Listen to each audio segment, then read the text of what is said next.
Nankalazaina androany kosa ny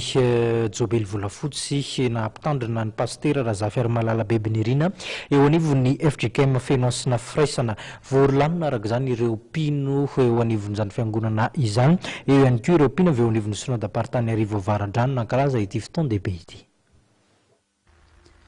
Voarolanina ny vahoakan'Andriamanitra avy eo amin'ny Synodam-paritany Arivo Avaradrano androany maraina noho ny fankalazana ny Jobely Volafotsy nahampitandrina ny pasteur Razafy Malala Bebenirina. 15 taona tokoa mantsy izay no nanantanterahany ity mpanompon'Andriamanitra ity ny asa fanompoana mahampitandrina azy ary ny 20 taona tamin'izany dia narahany asa tamin'ny fiangonana FJKM Fenoasina Firaisana. Ny Synodam-paritany Arivo Avaradrano moa no nitarika ny fanompom-pivavahana manontolo teo ambany ny fiahin'ny président synodaly.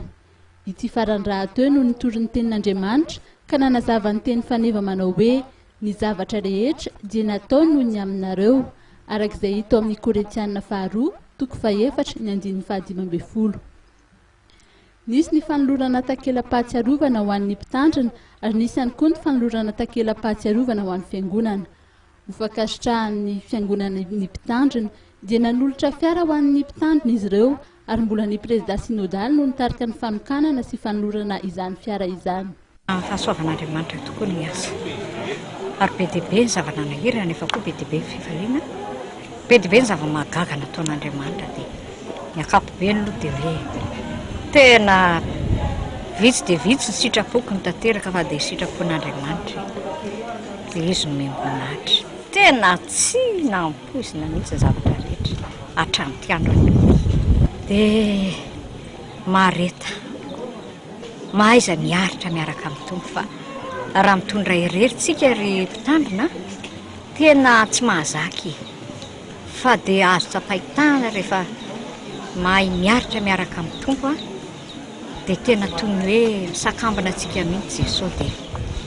zaka nasarotra izary dia misy fifaliana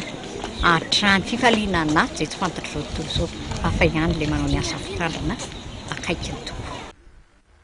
Na dia toka tena aza ny mpitandrina Razafy Malala Bebenirina dia azo lazaina ho nahavita be tokoa izy teo amin'ny asa fanompoana,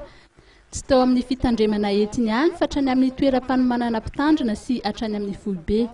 Mbola hitohy amin'ny alahady izao ity fankalazana ity izay ho tarihan'ny fiangonana reniny sy ny zanakam-pelezana avy eo amin'ny FJKM Fenoasina Firaisana.